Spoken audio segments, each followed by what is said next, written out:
Okay, well, I guess if we're doing this, could you just tell us your name and what you've spent your life doing?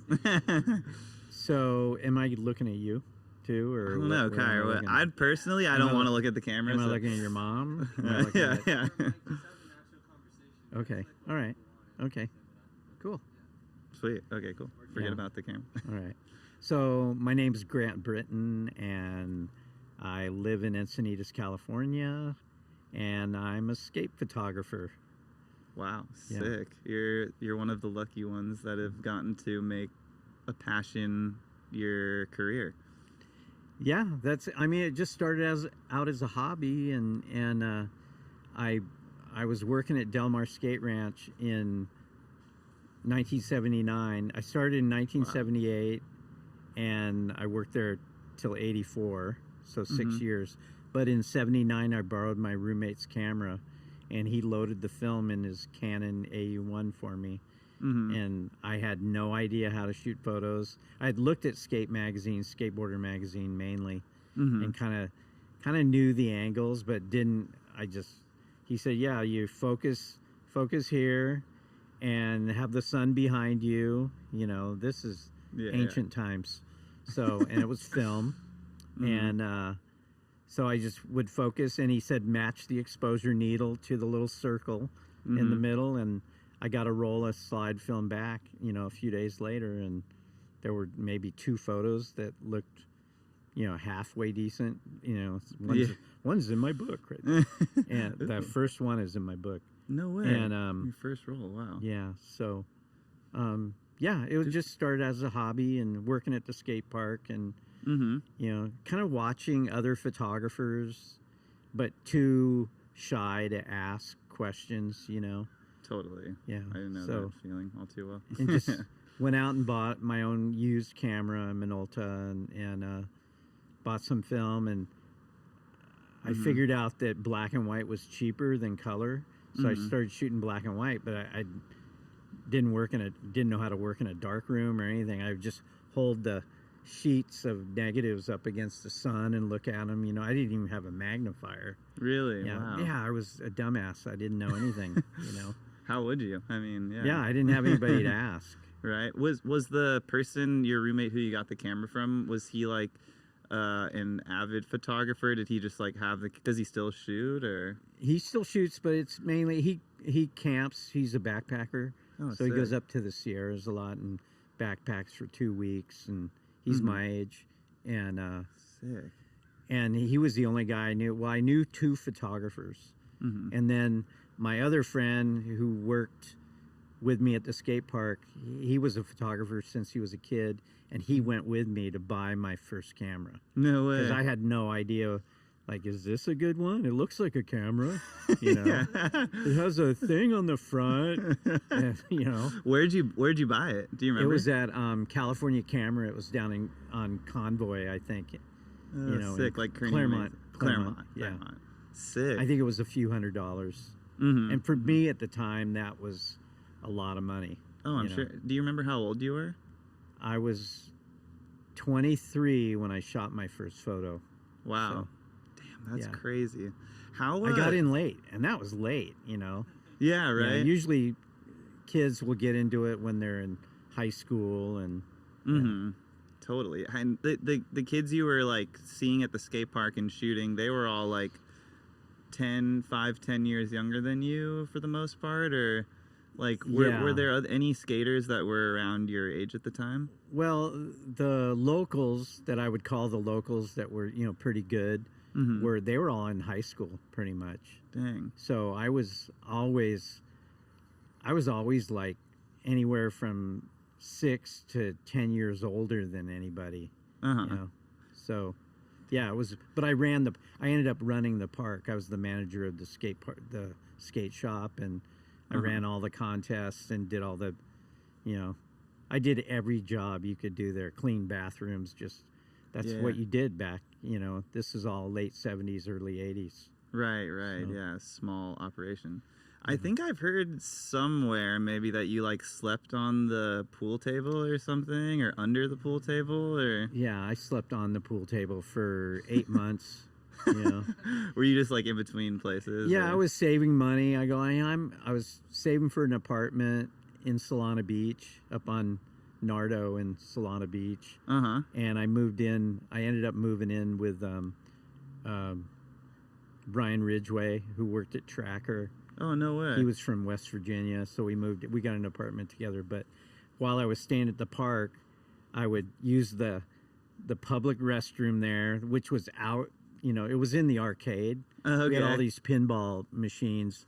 The pro shop was like, there was a snack bar and a pro shop, and then they had miniature golf, and they had these highball games where there was this big trampoline, bouncy basketball, volleyball. Oh, what? Really? Thing. Yeah, inside a cage, like. Whoa, They had those sick. there, and then the skate park, and there was a golf driving range at the other end. Later on, they had slot cars in the back room. They had a giant slot car track. Dang, And then they so had cool. RC cars outside in front of the skate park. They made an off-road RC car track, and yeah, it was a weird place. It was weird. I feel like nowadays there isn't a whole lot of like recreation isn't much of a focus in our society people are looking anymore. at their phones. That's a great point. Yeah. Why go outside? Yeah. You know? You can look at pictures of outside. Yeah. Yeah. So, I want to just like bring it back a little bit. Like, when did you first get introduced to skateboarding, or like what even led you to getting your job at the Del Mar Skate Ranch? Well, I skateboarded in the first boom in the 60s. I got a skateboard. My brother and I got skateboards for Christmas. Sick. And it would have been 1965. Wow. So we were 10. I was 10 years old. He was 9. Do you remember what they were? Or? Well, around the time it was going from like those red roller derby boards or whatever they are with the metal wheels, and it was going to clay wheels. So we had it wasn't a Black Knight, but it was around the time of the Black Knight, and Sick. and around the same time later, there would have been Makaha boards and Hobie boards and stuff like that. But yeah, and they were just, it was like having a bike back in those days. You rode your bike, or we butt boarded and did coffins down the street, and I went to the movie theater on a Saturday in Fallbrook where I grew up, and there was a short before the movie, and it was called Skater Dater. And it's still around. You can watch it online. And we were just like, oh my God, they're doing tricks. They were like, doing, just tic tacs and wheelies and stuff. And we were like, we didn't even know there were other skateboarders. We never saw. In those days, there were no magazine. I mean, you might see it in Life magazine or on the news, the big craze, but we didn't know. And then we saw that movie. And then what really changed was when I got into surfing in 1970. It was between 13 and 14-year-old. And then I started surfing, and then it was the old thing where if the waves aren't good, you surfed on land or whatever, sidewalk surfing. So we just pretended like we were surfing. We do head dips under bushes and stuff like that. And then sick. I think when the Dogtown era came around, that's when we really got even more into it. And we were inspired by like Larry Bertelman, who was a surfer, and just skating like that, like you were surfing. And totally. And then when we saw the Dogtown guys, we went, wow. Yeah. We'll wait for this really quick. And then, so by then I was working at a surf shop. This is like 1976 or so. I was working at a little surf shop in Del Mar, the Del Mar Surf Shop. And that's when the Ocean Festival at Del Mar Fairgrounds, there was this big event, and there was a slalom race, and then the Dogtown guys showed up and did this. There was this weird platform, and it kind of went up on one side. Sorry. Oh, no worries. Who is it? She can wait.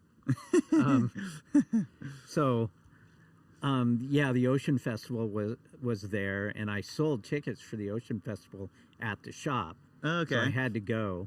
And then that's where I saw the Dogtown guys for the first time. You know, And you had already seen photos of them at that I'd point? seen them in the in Skateboarder magazine and stuff. Gotcha. But that was before I worked at the skate park. So Was the skate park already there at that time? no, it started in '78. It opened the summer of '78 and then closed in 1987. Okay, And then they bulldozed it. So Dang, you worked there like almost the whole time it existed. no, I worked 6 years, but I 6 years. kept going there. I mean, that was, you know, it was like going to Poods now. You know, it's just kind of the center of town. You know, everyone skated. of the community. You know, Right. You'd meet up in the parking lot. You were going to a concert or party or whatever. You'd meet at the skate park and carpool someplace. Right, and it was right off the freeway, so it was convenient. Yeah. That's sick. Dude, what do you remember who shot like the first images of skating that you saw? Because like to me, as someone who's obviously grown up with your photos, like I feel like you, and I may be wrong about this, correct me if I'm wrong, but I feel like you kind of, I don't want to say invented, but kind of like found ways of shooting skating that really like accentuated the style of the skater and the skater and the environment, maybe more so than photographers before you. Maybe Stesic was, I don't know, like who? Yeah, not really. I just copied them.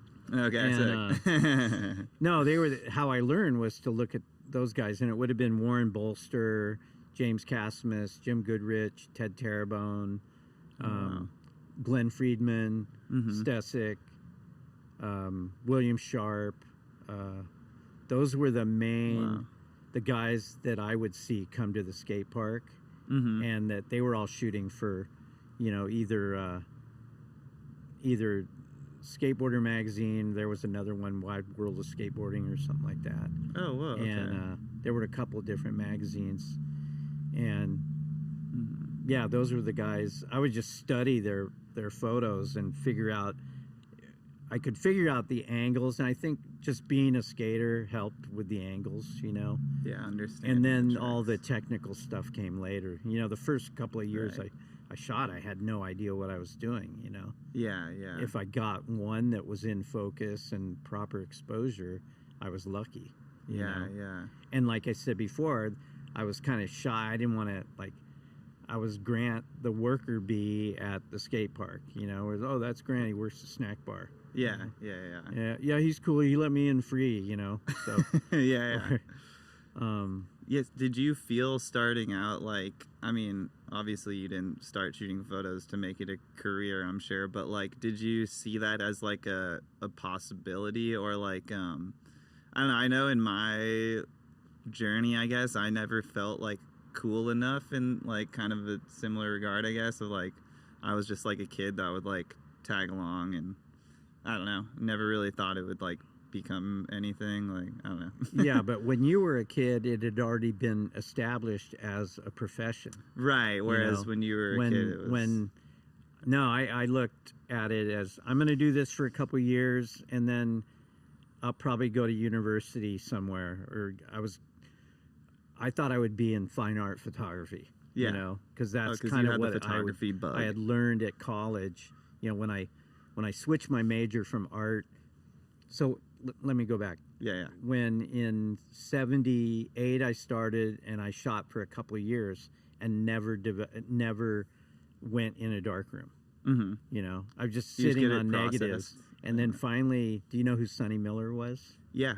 Sonny Miller was on our skate team. He was in the 18 and over group, and I became friends with him, and we ended up as roommates. And he was going to Palomar too, and he goes, and the semester had just started. I was over in the art department and some general ed stuff, and I thought I was going to be an artist, a cartoonist, or what was your main medium? Like drawing, doodling, no, sick. painting, you know, just making business cards, you know, drawing, you know, cartoony type stuff. That's kind of what I wanted to do. And then since I was a kid, I wanted to be a cartoonist. Oh wow! Now I look back at it and I go, you weren't very good, you know. That's what you need as a kid. And then so one day I saw Sonny at the skate park, and he goes, "Hey, you should come out to Palomar. Next time you're out there, bring your negatives, and we'll print some of your negatives." So I went out to Palomar, and this is like 1980, 81. And we go in the dark room, and he shows me how to use the enlarger, and I expose onto a piece of paper, and then I put it into the developer, and I went, holy shit, this, wow, it's like magic. Right, yeah. I had no idea. I had, I'd look at photos, but I never really knew how they were made, Yeah, yeah. And it was just, it is like, it's the whole alchemy thing and art and technical part of it, and it's all thrown together, and it's like, it's an unreal art form. It really is. Yeah. And I went the next day, I dropped all my art classes. I swear, the next day. Wow. Yeah, because it was the first week of the semester, I think. And I dropped all my art classes and enrolled in 3 photo classes. Dang. And that was 81. Yeah. Yeah, 3 years of shooting. Well, photos. we had That's there were crazy. color Xeroxes back then. Do you know what those are? You know what a Xerox machine is? There were color versions, and they could project slides onto it and make kind of crappy, color prints out of it. I had no money in those days. I had enough money for film. That was about it. And I don't even know if I had a car right then. Yeah, I had some old crappy Datsun or something. Would you like set limits for yourself on like how many exposures you would take of like a person or a thing, or in the day you'd only shoot a roll or something to preserve film? Or were you kind of just like, fuck it, I'm just gonna shoot as much as I can? No, you like try to make everyone count. And now I look at those photos and I go, ugh, these are gross. It's like, was I looking through the lens, or was I focused? And you just, why did I even shoot that? And then, it's like, and then film, when I enrolled in photography classes, I think just buying paper was like, back then you could get a pack of paper for probably $10-15 of 25 sheets. And that was like a stretch, because I was working, I was working at the skate park then, but not making a lot of money, and having to pay rent and, all that, so. Dang, that's crazy. And then later when I started working with the magazine, we were dealing with sequences. Even then I was the photo editor, so I was in charge of the budget, so I had to make, I'd get 100 rolls of film and have to spread it out to all the photographers. You know? And then I'd have to shoot mine, and you'd get through, you'd come to like, especially in the 90s when it was all technical tricks, you'd shoot 20 rolls of film, and you'd just be going, at $8 to $10 a roll, Yeah. It's like, is this trick gonna change the world? Right. And you guys would even use like video sequences at that time, that came right? later, because the tricks got too fast. And we couldn't, the cameras weren't fast enough for the tricks. Right. And we were wasting too much film, so they could do video grabs then. At first we were shooting video, and I was putting the video up on my TV. I would shoot everything sideways. Yeah. Okay. So on video camera. You would turn the video camera. I'd turn the video camera so that I could run verticals. Damn. And then I'd turn out all the lights in my house and shoot it straight off the TV. Freeze frame. Oh my god. I swear to God, I'm not making this up. That's so And funny. then they figured out with computers how to do, video grabs where they could actually, a person on a computer could pull it off. But take at it straight first, from the file. we were using color slide film and doing it like that. It was nuts. I wonder, it probably looked worse. It was primitive. I wonder if it looked any better than the video grabs at that. Probably not. No, because they could sharpen up the video grabs too, and you'd see all the pixels, all the video pixels. It was like crazy. That's so I'd wait till like 11 o'clock at night and turn out all the lights in the house, and then sit there with my tripod and shoot fast forward, get another frame, part of the trick. Mm-hmm. And then we'd run like a 30-frame sequence. Oh my god! Like, no, it was like total overkill. The photos they're each like so tiny, probably. Like, yeah, no, it was a joke. It was a joke. I mean, that's just the growing pains, I guess, of like changing technology. Yeah. Well, when it switched to digital, cameras, I borrowed the Transworld Snowboarding had a digital camera. And I was going to a contest in Oceanside down by the pier, not a Hard Rock, but Triple Crown or something. Okay. And I go, God, I got to shoot sequences all week and waste all this film. And I go, I'm going to borrow their digital camera. So this would have been 1998, probably. Oh, wow, there was already a digital camera. I think 98. So I borrowed their Canon, and I shot the whole weekend. I just shot. I didn't even shoot any stills. I just shot. I was because I could. Yeah. And then came away with like a million. I think photos. the camera, they were 4 megapixel cameras then. Oh my gosh. Yeah. And then I went in on Monday morning and I said to Dave Swift, I go, Dave, he wasn't at the contest for some reason, I think. And I go, I shot digital. Oh my God. It is a godsend. Like we're going to save so much money, And then we can spend it on other stuff like travel and stuff.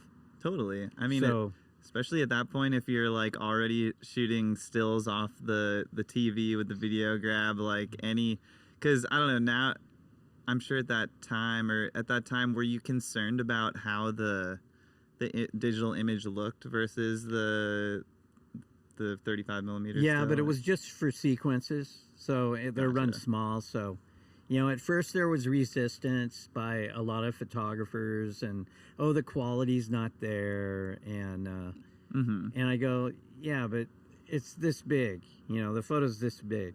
Yeah. So, and it's just a sequence. It's just documentation. Right. We're not talking high art, Totally. And so, but with a 4 megapixel, I was still able to do a full page photo. But I was still shooting film, and this was in the middle of the whole Hasselblad craze too. Did you get on the Hasselblad craze? Or? Yeah, Atiba was the first one to do it, and then he got the fisheye, and then I didn't get a fisheye because I didn't want to spend the money. They were like $6,000 for a fisheye. Insane. And so I was already shooting medium format for other stuff, so I had no problem with medium format. And I like square format. That's cool. Me too. And the 500 flash sync too, so you could shoot flash during the day and freeze it, and because it's a leaf shutter. And what was previously the highest shutter? 250. 250. Okay. Was Nikon FM2 came out? I started using it in '86. Oh wow! And it changed sports photography, like all sports. No way. You could shoot flash during the day. Wow. You could shoot into the sun. If the person was in front of you, you can block out the sun. You could light them, and they have a nice backlight. If the action was coming toward you, it was pretty sharp. If they were going sideways, there'd be a little blur because, you usually shoot 500th or faster. Right. So. Damn, that's sick. This is where people are going to listen to this and they're like, I'm done with this. Yeah, sorry. I'm too stoked on the technical. No nerdy shit, Dude, yeah. I meant to ask you this before but forgot. But could you tell whoever's listening kind of who Sonny Miller is and his legacy, I guess? So Sonny Miller was a skater, surfer, really good skater, and he was a photographer, and he was one of the first, probably the first handful of people that shot flash in the water, too. Oh, wow. Yeah. No way. Like Flame was he was at Surfing Magazine. He was the photo editor. He shot a lot of, stuff at Salt Creek, like flash in the barrel. Damn. And Sonny was one of the earlier people to shoot flash out in the water, too. But then he became a cinematographer. And was like the B team of a lot of videos, surf videos, like what was it, the Quicksilver, There was a big Quicksilver one. I'm spacing out right now. Mm-hmm. But then he'd work on movies and stuff. He's like B team on Castaway. Dang. You know, the movie Castaway and movies like that. That's so sick. They'd be out there, you know, with the big, you know, cinematic cameras, you know, in water housings and stuff like that. And he passed away a few, like 10 years ago from a heart attack. So Dang, such yeah. a bummer. Yeah, But I lived with him for a few years, but knew him for, I mean, he was the guy that got me into the darkroom. That's crazy. And kind of turned me on to that whole, the scholastic end of photography and the technical side, where you're just, when you're in the darkroom, you're like, you're figuring out where you blew it. Yeah. You know, like, why is this like this? And then you'd go ask your instructor, why is this like this? And it was weird too, was at Palomar, there were little cliques of different kinds of photographers. There were the surf photographers, surf skate photographers. There were these old ladies doing boudoir photography. There was the Ansel Adams type people, you know, there were all these little cliques. Yeah. And then we were doing some kind of like, I was kind of mixing everything together and then bringing it into my skateboard photography and, you know, like studio photography and lighting. And, you know, I started shooting with lights a lot more and, you know, strobes. And I just took my studio knowledge out into the streets. And, you know, it's just a big studio. Seriously, you know? yeah. I mean, it's even like better kind of because we have there's real things in the real world. Paying attention to movies more, you know, how things were filmed in movies and just anything to make your photography better. That's really sick. A lot of really great photographers that I know say the same thing about movies, like find like lighting or composition. I've ripped stuff out. You know, I see something in a movie and I go, wow, how'd they do that? And then I find out how they do it, and then you can take it to your still photography, and I'm sure it's vice versa. Oh, too. Definitely. Many, a lot of cinematographers are influenced by photographers, and directors influenced by photographers. Dang.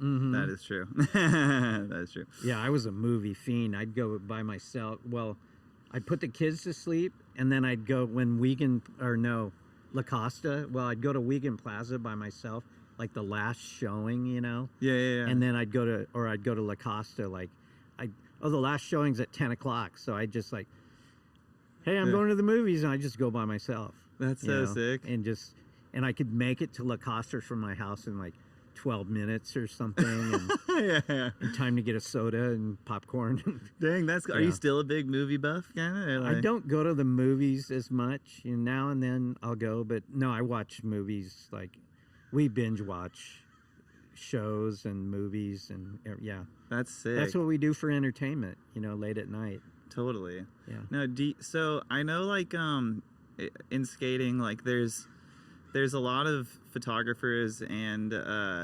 videographers or filmmakers that lean more towards being like skaters that are documenting skating, and then there's others that are, you know, more into like the art form of photography or filmmaking. I think it goes without saying you're probably more of like a photographer's photographer, or like how do you view your interest in documenting skating or just photography in general, and like do you view yourself as just like a photographer first and foremost? Well, I think the whole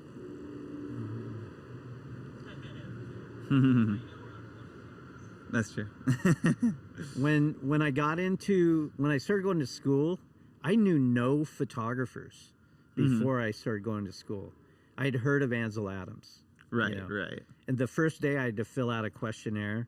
They go, who are your favorite photographers? And I said, Ansel Adams and this guy Raul Vega that shot Alva ads. Oh, he was my a guy in LA. But he was a really good, he was like, did those 70s Alva ads. Where he's just like standing on, like, like in the bottom of a pool, or he's thrown his board up in the air or whatever. Yeah, those are sick.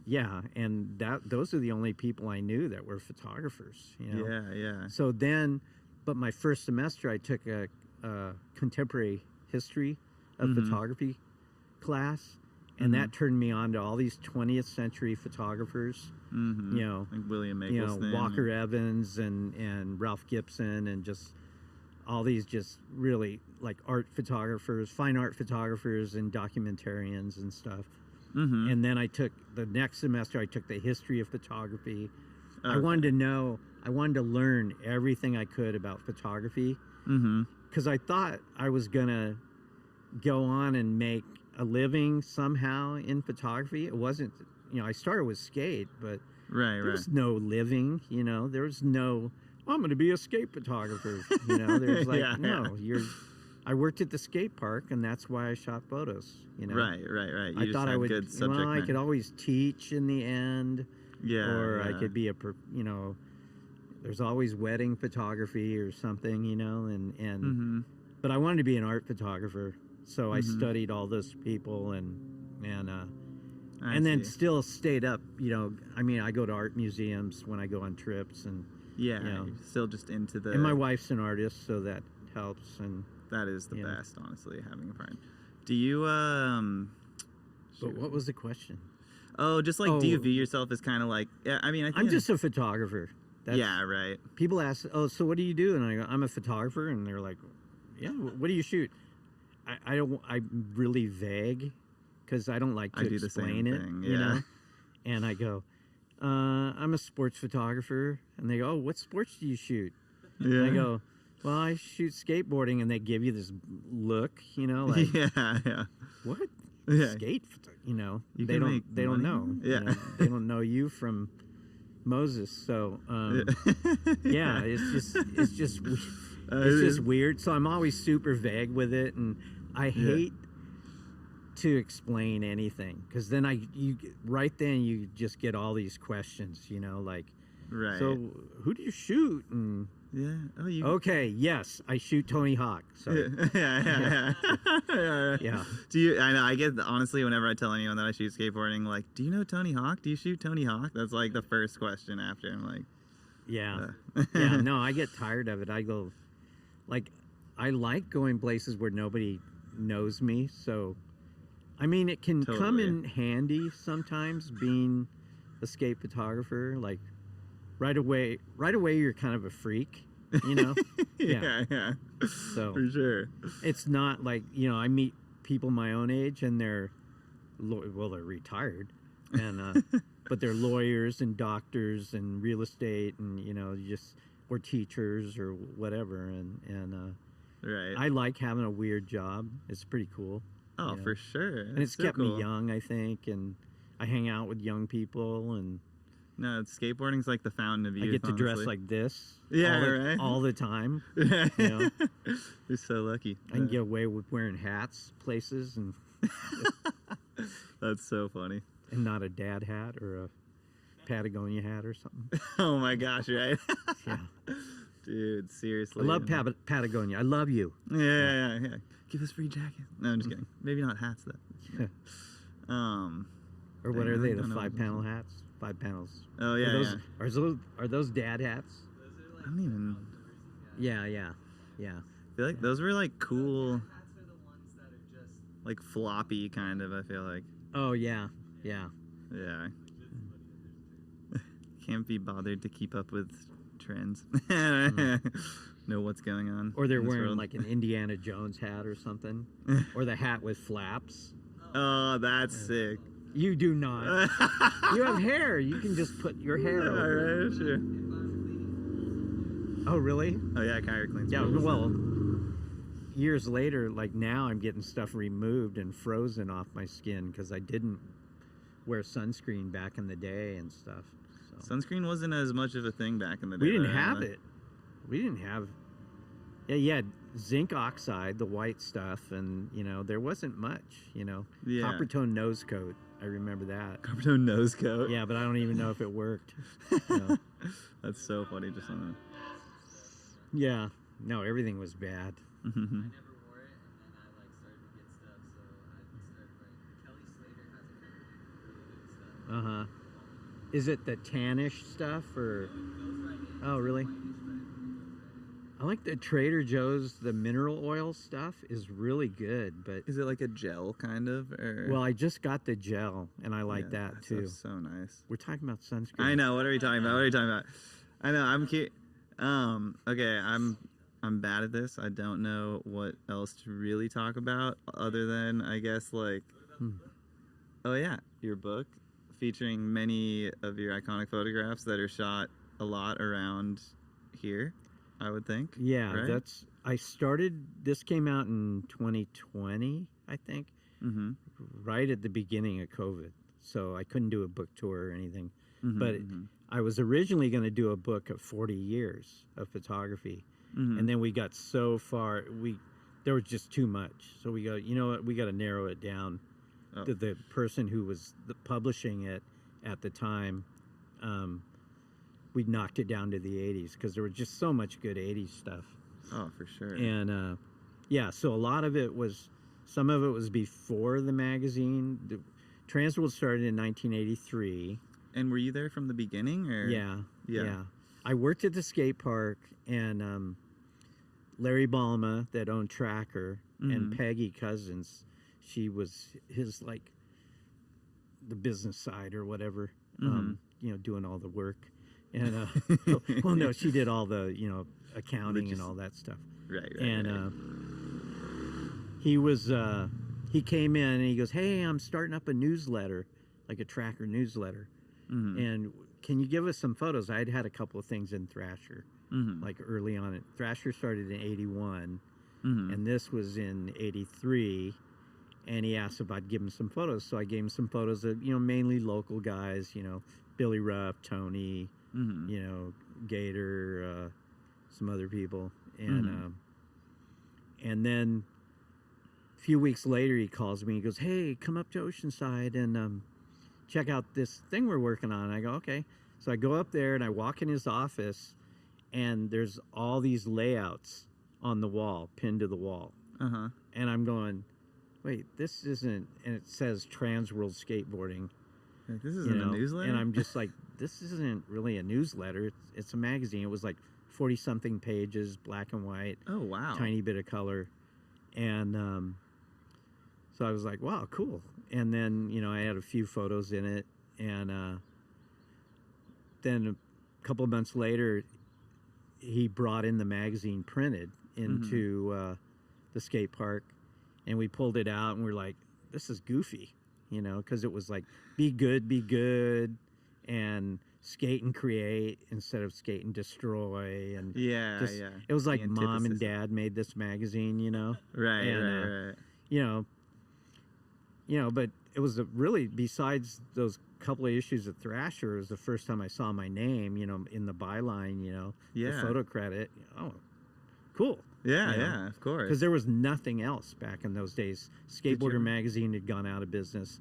Oh, already? It was already like Action Now or whatever? Well, it turned into Action Now, and then it went totally under, you know. Okay. All those photographers, all the guys that I kind of learned from, all went into, you know, BMX and moto and surfing and everybody left skateboarding pretty much. Nobody really stuck it out. So at the time it was Mofo at Thrasher, and like Bryce Knights ended up being his assistant, and before Bryce made it big, and so it was, and then so I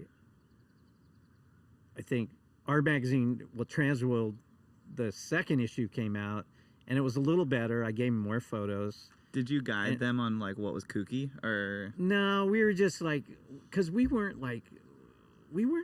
Tracker. You know, I didn't work for Tracker. I mean, I rode Trackers, but back in the day, everybody rode Trackers before Indy came out and everything. And then, and so probably a couple of months in, I was printing my own pictures out at Palomar. And then I started doing all the magazine photos and all the developing out at Palomar College. Really? Yeah. So I was running the whole magazine through Palomar College. And because you could use their facilities for free. Yeah. And we didn't have a dark room. I started going up to, I was working at the skate park and going up to Oceanside to Transworld when it started. And Wow, you made it like a seamless transition. Yeah, but I kept working at the skate park because I wasn't getting paid at the magazine. And then after a while, I go, can you help get me out of this place? I'm like, I was getting the video games were. I still do not play video games. Because of working at the skate park. Well, because kids are just going and fuck around on the games, and it was just the annoying. ding dong, all that, all the noise, and just like you wake up in the middle of the night and there, asteroids is in front of your face. Oh my God, that's so funny. And bing bong and wake up from the pool table and look up the and you're pool like, oh table my God. might have had something to do with it too. So I started getting like $200 a month, and I built a dark room at Tracker. Oh, what? And sick. And then we bought an enlarger, and I set it up. I'd only ever worked in one dark room, so Just I set it up exactly like Palomar's dark room. Dry side, wet side, and with using RC paper, shiny RC paper, because it dried faster and printed faster and everything. And it was, so it all started with that. And then after, so the magazine started in '83, and by the end of '84 I was only working at the magazine, but then I would go to the skate park every night to shoot photos. And and then I started traveling. Like '83, I think I went on my first trip to, we got like some ugly duckling rent a car. Like it was probably $20 a day to rent this car, $15, and drove like all of it, like 6 people, and it looked like the station wagon in Vacation. It was green with wood siding. Damn, that's so sick. And 6 of us sitting up in this car and then pulling into Santa Cruz for this contest late at night, and all sleeping sitting up in the car. Oh, in the car. Yeah, we didn't have any money. I took 7 rolls of film with me. Only 7. And had to make 7 rolls last the whole few days. I think we had enough money to go to Taco Bell, probably. Damn. And and barely made it back. The radiator, or I think the oil pump went out or something on the way back, and all the way from Oxnard to here, we had to stop every few miles and fill the radiator. So oh my God, really? Something was going on with the radiator. I guess leaky radiator or something. Right. Yeah. Classic old car Yeah, stuff. just barely making it back. And then Larry Balma took the car back the next day, and they wanted to charge him for it. And he goes, "No, it's your car's a fault. crappy car, Yeah. So the early trips were like that, And then the first trip flying that I went on was probably '84. Went to Florida, to Kona Skate Park, and oh wow. But again, just like no money, just like you maybe had $10 a day for food, and Damn. I mean, food was a lot cheaper then. Right, of course. There was always roadkill. So. Dang. So you were kind of starting to say starting at the second issue, it like the magazine started getting a little better. A maybe little bit. better, but it was still preachy. They wanted, okay, you've got independent, a company, and you've got Tracker, a company, truck companies, and they're direct competition with each other. Right. And they're doing the kind of raw, Thrasher, newsprint. Yeah, and then Larry and Peggy, they wanted to do it on better paper and then clean it up, no drugs, no alcohol, no smoking, stuff like that. So they wanted to clean it up because they saw that whole side. These are people that, parents are people that buy skateboards and, for their kids, and they're trying to get maybe the younger, clean cut skaters in, and appeal to a different audience. We though were like skaters, so we were playing both sides. We were like, this is goofy. There were, as the magazine went along, we got a little more power. The editorial department got more power, and we could say, no, we don't really want that. And then, so I worked there for 20 years. 20 years. Yeah. From '83 to 2003. And then about 2000 or so, they got bought by Time Warner, Oh wow. They got bought by a few companies, and they got bought by Time Warner, which Time Warner and AOL. Right. Yeah, that was like Time Warner was a cable company or something. Yeah. Or like yeah. And we just got sick of the ad. I mean, there were Army Navy ads and hair care products. And, what? You know, they were just trying to make drink money. ads, and they were just taking anybody's money, as long as it didn't have drugs, sex, and rock and roll. So, all the goods. Yeah, they were taking money from everybody, and it was becoming embarrassing. Yeah. And I had been saying for a couple of years, I'd been telling Dave Swift, I go, Dave, we got to start our own magazine, and we're like, I don't know, we don't have the money, we don't, you know. Yeah. So we got a backer that used to work at Trans World. And in 2003, we started planning to leave, and we were going to take a bunch of people with us, because it was Time Warner, AOL owned it. And remember, they won't remember, but those AOL discs, they put one of those in the magazine without telling us or anything. What the fuck? You get a certain amount of hours, and you could get free like AOL. a floppy disk or something. You know, it was like a CD. Oh, okay. Yeah. Dang, So they crazy. put that in the magazine, and our assistant editor, wrote an apology note letter to all our readers. Really? And then Time Warner came after him, tried to get him, just tried to get him fired. He didn't get fired, but so we just go, that's kind of the last. Well, the last straw was. This friend of ours was the publisher, and they fired him, and he was kind of the last wall between New York and us. Oh, because they were based they out had a in New bunch York. of magazines, and they didn't know skateboarding. Action sports was just huge, and skating was just we huge were at their that action time, sports right? branch. We had surf, skate, snow. We had a music fashion magazine called Warp. Oh, what? Sick. I didn't know about that. Yeah, we had Snowboard Life. It was like a surfer's journal, but snowboarding.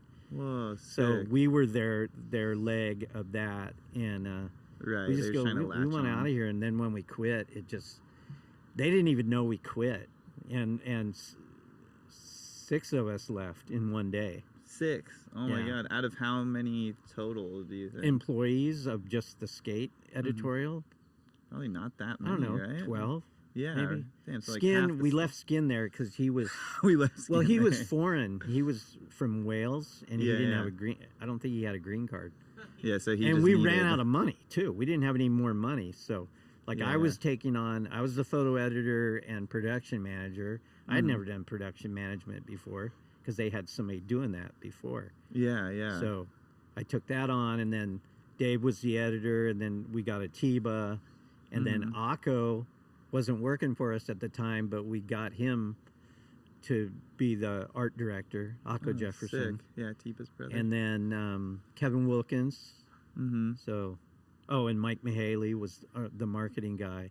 So we would go for secret meetings up in San Clemente because we were afraid people would see us here. Yeah, yeah, yeah. And I've said this before. It's not like this is a secret, but we'd go to Right, this. right. We'd go to this Mexican restaurant in San Clemente, so nobody would see us, That's so sick. And just make your plans. and then make plans because the person we were doing it with was from Orange County, Okay, and sick. he would meet us there. And so yeah, we left, and when we gave our notice on a Monday, and we were out by Friday, and yeah, Sick. Dang. and then we started the skateboard mag. Uh-huh. And we came out with a few months later. We came out with the skateboard mag. How long did it take for you guys to build enough steam with the skateboard mag for it to be like a self-sustaining way for you guys all to make money? Actually, it made money right away. Really? Yeah, Sick. I mean, pretty everyone much. knew I mean, it you took a few guys, months, so. but and then that was in 2004, beginning of the spring of 2004, and we were monthly, and it was on really good paper, and we even went to a square format. Oh wow. Because of the Hasselblad. Sick. The whole magazine was square? It was or- square-ish. It was Wow. square-ish. It was wider than Trans World, and Gotcha. because the format of the camera. You know? Yeah. So Smart. like a full page square, That's would so fit sick. really well. And we didn't accept advertising from companies that didn't have skate teams. Wow. Like we in the beginning we weren't going to let Nike in because they didn't have a skate team. Mm-hmm. And then they got a skate team and we let them in. Dang. But we rejected a lot of, like, we didn't want any non-endemic advertising, you know, from hair care products and the stuff that turned us off, like no military ads and that's good. you know, yeah, and it did well from the start. I mean, we had some seed money, you know, to work with, and Right. we still had to watch it. We couldn't spend money like it was going out of style. You always have to think down the road with a magazine. Yeah, Because everything goes like this, you know. totally. You know, Transworld was that way. We went from, at Transworld, we got up to 400 and something pages at one time. Or just because you had so many advertisements. So much advertising, you know. Yeah, like Vision would buy 8 pages of ads, my or more, you know. Damn, that's and crazy. then it died out. That was like 80s. Yeah, that was the end of the 80s, beginning of the 90s, and then it died out, and beginning of the 90s, it got down to 70 pages. Wow. And we were like, are we gonna is this bad? are we gonna have to get other jobs or? Yeah, yeah. No, that's sick. You guys held on that whole time. I really quick just want to like see if you have anything to say about like I guess just like geography and how much you know, this Encinitas in particular, and I guess Del Mar, North County really, I guess, but just San Diego as a whole, like played into like I guess, you know, the skate parks being here and then skatable things in the streets being here, or I don't know. I guess I don't know what I'm really asking, but just like how geography played a role in the boom of like skating. Well, you know, skateboarding started in La Jolla. In La Jolla? Yeah, in 1947, I'm told. Really? By a guy, Peter Parkin. Wait, I always do this. Is Peter Parkin Spider-Man? That's Peter Parker. Okay, so Peter Parkin was part of the Wind and Sea Surf Club. Uh-huh. And supposedly he's the first one to ride a skateboard. And would that have been like nailing like roller 2x4 roller skates? My sister's roller skates. Yeah. They always say that. That's classic. And they weren't mine. You know what's funny is I go, when did you start skating? They go, oh, well, my first board was a 2x4 with my sister's roller skates. And I go, dude, you're younger than me. Yeah, come on. You're full of shit. You weren't riding that. Yeah. You know, I didn't ride that. Yeah. I mean, we were making skateboards in my friend's, garage. You know? Uh-huh. So, like, and they weren't 2x4s. Yeah. It was some sort of maple or something. I don't know. Mm-hmm. Yeah, well, a bunch of companies started here. I mean, Tracker was one of the early companies. You know, where was in GNS and Logan and Ertsky and Where was Tracker was, I think they began down in Sorrento Valley. Wow. I went to one shop and it was down there. And they didn't sure. make the trucks there. Did they have like a forgery there and stuff, or? No, they forged them there. Really? I think so. Wow. You know what? I don't know. I'm not sure. Yeah, I guess it would if it was. I don't know if they had the cast, because they were sand cast and stuff. Right. You know? Wow. Yeah. So I don't know where those were made. I went there once, and Okay. Castor surfboards, skateboards. That was the early board. The first wide boards I saw were probably Rocket skateboard. I think those were here. Like, there were a lot of companies. Then there was the Dogtown thing, and there was the San Francisco thing. Gotcha. But and that was pretty much like skating, right? Like that was pretty much like all there was. Yeah. The first half pipe I went to was here in Leucadia. In Leucadia? Yeah, Tom Stewart, Rampage. Yeah. No way. Where was it exactly? Like, and was this his house or? Over by Shamrock Trailer Park right behind it, Is that way? Yeah. Melrose. I went there once. Wow. And then there was another. That was a full U ramp, and then there was flat bottom. There was a flat bottom ramp after that around here somewhere. Whoa. But Santaland, I rode Santaland in Cardiff in the 70s. No you way, know? in the Yeah. 70s. Yeah, and it's still there. And Yeah, that actually brings up one other thing I was curious to ask about, which is like, you have these. I mean, I'm thinking of one particular image of like Tony and like one of the pipes or whatever sitting there as a kid, like on his board. that was at at Santa Land. Yeah, and so at that time, like, did you have a concept of like, oh, I'm documenting something that could be like, or someone that could be something great in the future? Or were you just like, oh, like Tony, you're a local kid that's ripping, like, or did you already work for Transworld at that time? Sorry, That my was questions are terrible. 83. That would have been probably right after I started working Yeah. for Transworld. But Like, did you shoot portraits? no, of but those guys even before, then, or? even in the early days of doing the magazine, you don't know if this thing's gonna last. You know, you don't. Skateboarding went up and down, like I said before. You know, it's a drought hit.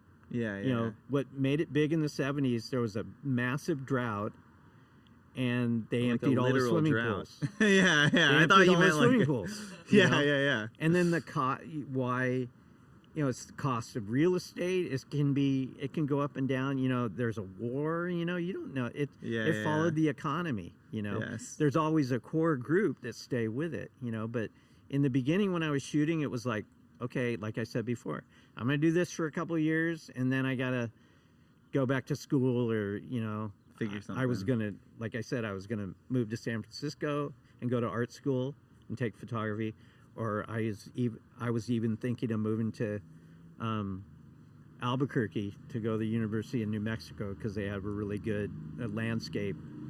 Oh, what? Yeah, Landscape photo degree. department. You know? No way. That's But then I was cool. like, I can't live that far from the ocean. Yeah. you know? You know? Dang.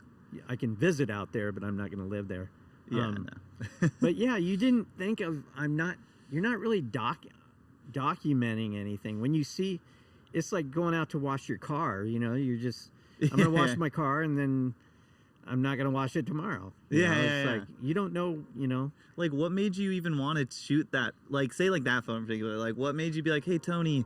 Or was he sitting there and you were like, oh, can I shoot a photo? Or... I might have been in school, and I was trying to get more, portrait shot and stuff like that. For like an assignment, But I was just maybe, no, I was or- just doing it for myself. You know, I was Okay, trying to sick. get better. Yeah, you know? yeah. And it's artsy. You know, it's Totally. I find photos every day that I forgot about. You know, I'm going through boxes. I have a garage full of photos. Yeah. And I find stuff that didn't even. You'd look at them back then, and you just went, you know, Totally. and you don't even care about them. And then now that 40 years has gone by, and you go, whoa, this is rad. Yeah. Because it's 40 years old. You know? Yeah, right. And like right. vintage is cool. And Right.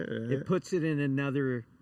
It makes it important. Just the time that's gone by. You know, back then Totally. it was just this blurry photo. Yeah. that was not exposed very well. Right. You know? You're like, oh wow, Gator and like Tony. Like, I don't Yeah, know. it's There was another book with that image on it. Oh yeah. Mom should have brought it. You know what? It was like a novel about like skating. oh, is it it's Stalefish Yeah, by Sean Mortimer. it is. Yeah. Yep. Yeah, Stalefish. yeah. Sean's written a bunch of books. He just came out with one called Misfits. Mm-hmm. That's pretty good. It's pretty good. And then we're working on a book together, a Tony Hawk book. So Sick. and with Tony, and it's not going to be out for at least a year. But Is there a lot of like stuff just about? Is it like almost like a biography on Tony's life, or is it more it's photo all the based? photos I've shot of Tony. Wow. Holy shit. So it's like 300 and something pages, coffee table really? style of all the photos I've done of Tony. That's exciting. Well, all the the good ones. usable photos of Yeah. Tony, because there's a lot that are like, no. Yeah. I mean, he's gone through it now, and we aced out a couple of photos, you know, sick, that sick. he wasn't into or whatever. So Yeah. Nah. Dude, this is like so off, maybe semi off topic, but there's a photo in this book that like really struck me. That was like at Carlsbad Pipeline. It's like a fisheye photo on the deck, maybe, and you can kind of see like the whole like. You can see Carlsbad Village and Coast Highway intersection well. Oh, and yeah. Like, Yeah. yeah, like Yeah. Backside air of Tony. Yeah. Yeah, it's a demo. Okay, Yeah. so would that like was that a common occurrence like for just like come set up a ramp and do a demo here? Whit at Witt's Carlsbad Pipelines, he would have stuff like that every now and then. He'd have Bones Brigade guys or whatever skate. I mean, there were other people skating that day. He had a couple there, and then his other shop, he had a shop across the street, like a block down. He did one there, and he had a shop in Oceanside, and he did a demo there. No way! So I've got photos from. You'd go to every demo you could, and I remember the Oceanside shop. There was also a shop called Avalon Bay, I think, in Vista. And we went to that demo first. Tony was at that one, and Danny Way, and Lester, and Kevin Staub. Chris Miller went to that one first and was on a Gale Webb ramp, like a small plexi ramp, and then we went to Witt's in Oceanside, but we took a limo. A limo? Yeah, we all rode in a limo, and we were all like, hoo-hoo! Those are the. I stood out the top and went, oh, I'm the king of the world. That's so sick. And no, I didn't. Yeah, but it was like. Back in those days, it was like, whoa, we got to ride in a limo. And of course. And they had Cokes. Yeah. And, that's so sick. Yeah, but it was, you'd go to every skate event, every demo, every contest. That's what I did. I went to, and then shooting backyard and backyard pools and driving out to the desert and going to the giant full pipes, and like 2 cars, 3 cars going out. So going sick. up to Baldy and, and then starting to travel. I got to travel, to Europe and Japan and Australia and I've been to China and Argentina and, Wow, yeah. So many places you great, would never and all see over the United otherwise. States and Canada, so, it gave me the opportunity. As the magazine grew, we were able to go more places. And, I need a new camera, and I'd buy a new camera, and I'd buy film. Oh, we're out of film. Oh, yeah, and look, there's a flash. I'm gonna buy that flash. And, it was. I got to, hone my photo skills on someone else's dime. So you're just like, yeah, and you had a credit card and stuff like that. So sick. Yeah, take advantage of those days are gone. Yeah. Right. Dude, what? I mean, yeah. No, I've been going good now. There's some good trips here and there. Yeah. What? So how it is traveling. It's like it's unless you're in Mexico right now. Yeah. Dude. Well, Aaron, Anthony Acosta is down there. He's in Mexico right now. Yeah. Oh shit. And I think in Guadalajara too, where the stuff is going on right now. I honestly don't even know what's going on. Oh, you don't know what's going on? No, I'm so in my own world. Like, okay. Well, you can look at the news, but yeah, everybody's trying to get back from Mexico right now. Yeah, there's some cartel stuff going on. Damn, that's gnarly. Like gnarly stuff. Dude, fuck, that's so gnarly. Yeah. Not to change subject, but curious. Yeah. What and we could probably wrap it up soon too. I know we've kind of been talking for a while, but the Oceanside Pier like amphitheater and stuff, was there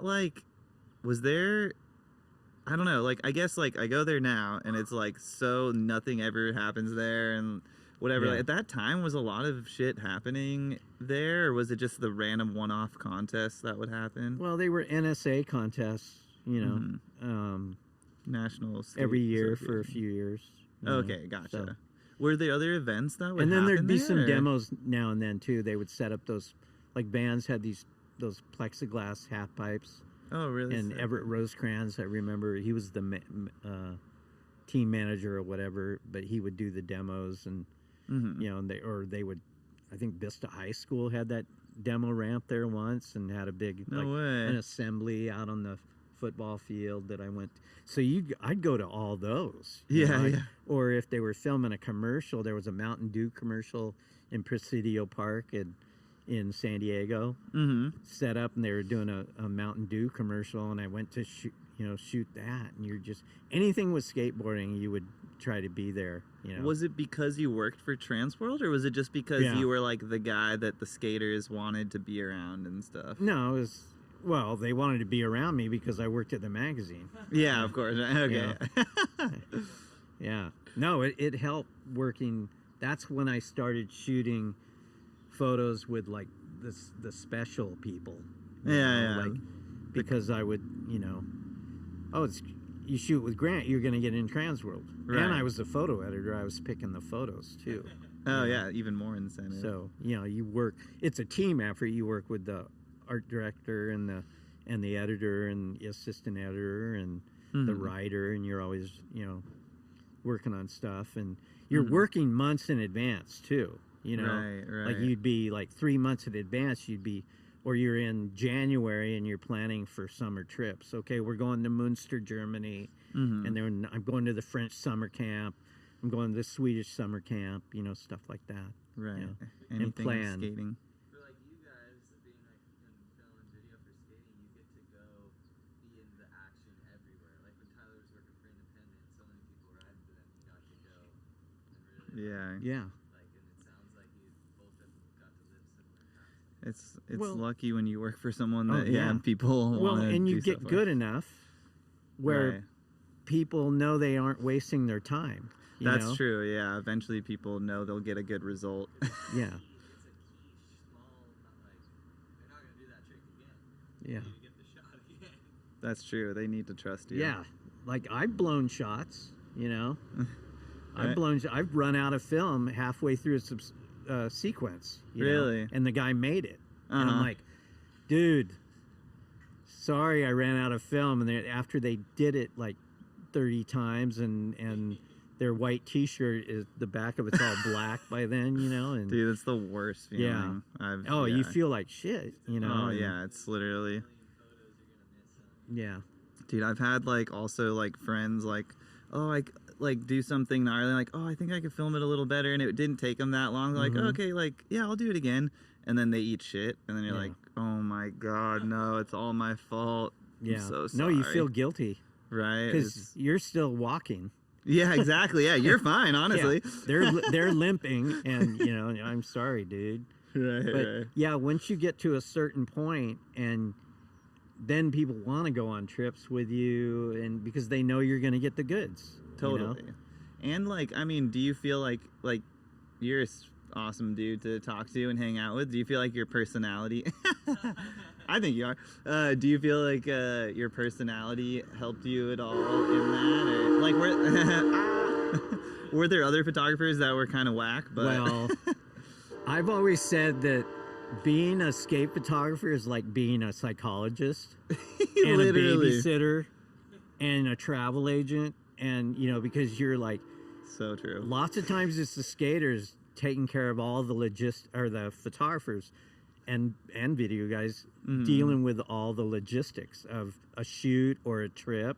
And because skaters, it's like, they're just trying to go they'll skate. get up at 11 o'clock in the morning or noon, and I'd like to be shooting earlier than that, Same, yeah. Or you're the psychologist where they can't make a trick, and then they're just like throwing their board and punching themselves in the head and stuff, and you're trying to talk them down off the ledge, and I remember times of that, and you're the motivator, right? So it's not just about photography. You have to be social, and there were some photographers who were hard to work with. Yeah. Really hard to work with. I won't mention any names, but they weren't good. They were great photographers, but not great at like on team play and working as a group and stuff like that. And, totally. You can't unreal make it all about photographers. You. Right. Unbelievable photographers, and then it's like, where are they now? Right. A lot of them aren't around. The people who were difficult to work with, I was a photo editor, so I had to deal with all the photographers. Yeah. And, you know, and then some other things. And I'm like, yeah, I talked a few people off the ledge. You know? Really? Yeah. Yeah. Or people on trips, just like, yeah, I think I'm going to come home. And I'm like, well, you can't, you know, because that team is there. Yeah, you know, and they're depending on you. So. Right. Yeah. Why would and they want to come home just because they're just over it? They're having a personality thing usually, and you know, having a mental breakdown or whatever. Yeah. And I know how hard a trip is, and you've got all those personalities, all the different skaters. It's like you are being like a mediator and a psychologist with a lot of people. 100%. Or the guy that just wants to party the whole time, and you're not getting anything of them. You know? That usually doesn't. And then you come back, and then the team guys, so what'd you get? And they're like, well, I didn't get anything of him because he just partied the whole time. Right, you know? right.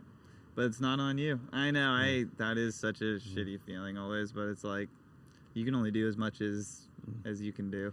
You know, make people skate. It was funny was because I got some of my best non-skate photos on trips, and it's because I am an early riser because I was a surfer, and I'd get up at dawn and go shoot photos. I'd walk, you know, I don't know when I'm coming back to Paris or Tokyo. Right. I'm going out to shoot photos, and I'd be getting back to the hotel, and they're just barely getting up for breakfast. Right. You know, but I go, I'm going to take advantage of this because you don't know how, you know. That's the so whole thing with like, am I documenting it? I don't know if I'm going to be back here. Yeah. I've only been to China once. You know? Right. I don't know if I'm ever going back, so I had to take advantage of walking around and shooting photos. Dude, you know, that's like the main perk of the job. I feel like honestly, travel and gear and meeting people. Right. And I let people stay at my house, and I stayed at their house in, you know, foreign countries, and you have a travel tour guide, you know, because you're cool to people. I've got friends all over the world, and you know. Right, it's so special. Now, I always tell people. Wow, literally lost my train of thought, but you always tell people you're the best. Yeah. I'm the best. No, definitely not. No. I went in like 2015. Yeah, for one of those like Asian X Games things. I don't think they do it anymore. But yeah, I mean, I went for the Danny Way, jumping over the. Oh yeah, Great you told Wall. me that. That's so. That's the only time I've been there. Where was it? Where in China was that? At the Great Wall. Oh, I guess. Good point. Yeah, I guess I have no idea where that is. It was. I think it was like an hour or so from Beijing. We took a bus. You know, they had a tour bus, took us up, and yeah, and the ramp was already built, and it's like, God, like, how high was it? Like 70 feet or something. You know, Dude. Yeah, and you're just going, wow. And then he broke or messed up his ankle during practice, and he took a doctor with him. Smart. And I think a guy had been killed trying to jump a bike or something. Really? Yeah. Oh my God. Like a few years before. So the Chinese were really paranoid something was going to, like that would happen, and it would be bad, you know. Publicity or something. Yeah, bad, you know, publicity. And so he went, you know, because he made it across, and then a few times on the second day that he did it, but his ankle was all taped up, like solid. So yeah, I couldn't even move. Yeah, he couldn't even move his ankle, and they, you know, shot him full of steroids or something, and it's so and then he went up and he did the quarter pipe at the end, and you've seen the air photos of that. You know? So well, now they've got mega ramps. So but at the time, and then he bailed at the top, you know, and then knee slid or whatever, and then they shut it down because they were okay. He made it. He did it. Perfect. Yeah. And go back to your hotel. Who else? Did you and Swift and Atiba go, or like? It was me and Swift and John Humphreys. Oh, sick. And I went for I think I went for the magazine. Swift went for Nixon. Nixon paid his way, Sick. and Humphreys was there for DC, I think. Sick. Dang. Okay, I see. So you weren't all there for No. Transworld or skateboard. And then I think Greg Hunt was there. Sick. Yeah. He's the best. Yeah. I'm such a fan of him. See, there's people like him that have gone into both, filming and shooting, Like filmmaking, like filmmaking and photos. Those are my people I look up to, that are just really great. They're artists. Yeah, he is a true artist. His photography is incredible, and I would argue he's made the best skateboard videos and the most diverse. Like he has such a diverse array of styles that he can do. It's so incredible. I get to work with a lot of good filmers, Ty Evans and John Holland and people like that. Yeah, I mean I don't know to whose credit, maybe it is you, but Transworld had the best skate videos for years and years, honestly. It was Swift. Really got it going, I think, with it, and then got Atiba to shoot. Atiba had just come on at Transworld. I hired Atiba as my assistant, and then he started working on the first filming and stuff, videoing, and. Did you ever have to like film stuff, or were you at that time already like in the office more? No, when video got really big and I was having to do those frame grabs, I would set up my my video camera on a tripod. Yeah. And then I always hated being in the photo shooting. I tried to stay out of the photo and shoot stills. And then I finally went, you know what? I don't really like this, and I'm a still photographer. I just had to make a decision, like I'm not very good at this and I'm pretty good at this, so stick with and the my one love you're good at, my love is still photography, so right. I just went, no, I'm not doing this anymore. That's good. I mean, I got too scattered. I can't do that many things at once. Somebody can, maybe, I don't know. No, I mean, even the fact that people did that at all is crazy to me, because you would never ever see that happening now. I hated sequences. I hated shooting them because I thought it was just documentation. Yeah, and you're more into the art. I was more into the art and composition and stuff. I mean, I tried to make the sequences look good, but and now it's like with video, you don't need to shoot sequences. Somebody will ask me to shoot a sequence, and I start laughing. I go, my camera won't even do that. And I don't have that camera. And it is. I don't have a mirrorless, camera to shoot a sequence with, really. So.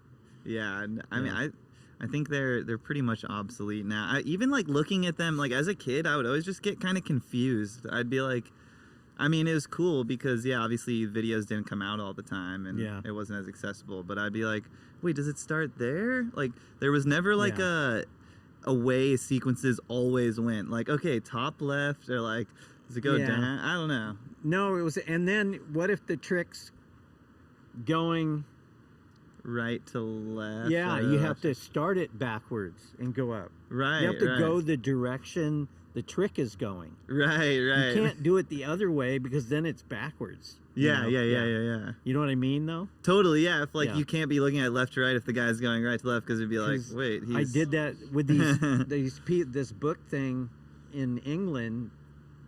The person laying it out has no idea that how a sequence works, and sometimes they've been pulling a shot out of a sequence to make it bigger, and it's not even the peak shot. Yeah, just like a random part of the scene. and then it's in the middle, bigger, and then they've got the other photos going, like this, and you're like, now it's totally out of sequence. They don't get it. Right. It is. Somebody told me that I'm not going to tell you who it is, but I sent my photos to somebody, and I was told by the skater in charge that they laid out the photo, and they wanted it graphically. They wanted the skater in the middle of the page. So it's got the ramp, and they moved the skater out in the middle of the ramp.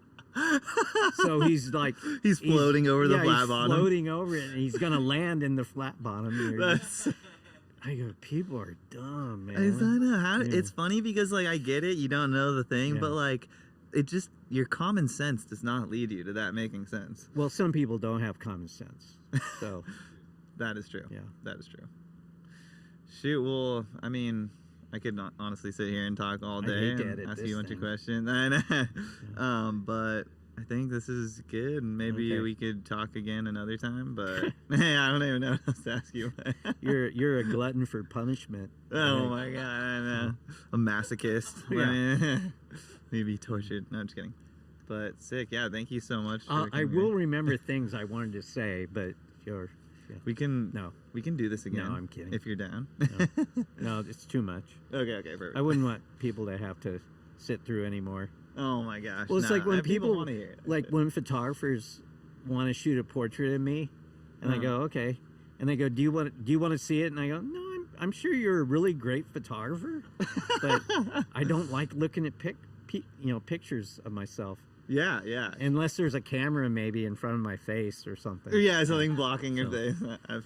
I No, feel the people exact go, same way. hey, can you send me a portrait for this article? And I send them. I have a photo of like my Leica in front of one eye. Yeah, just yeah. one eye showing, and I show them that.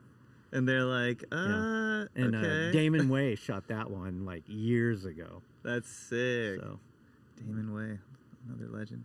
mhm. Sick. All right. Well, Well, thank thanks you. for having me. Appreciate it.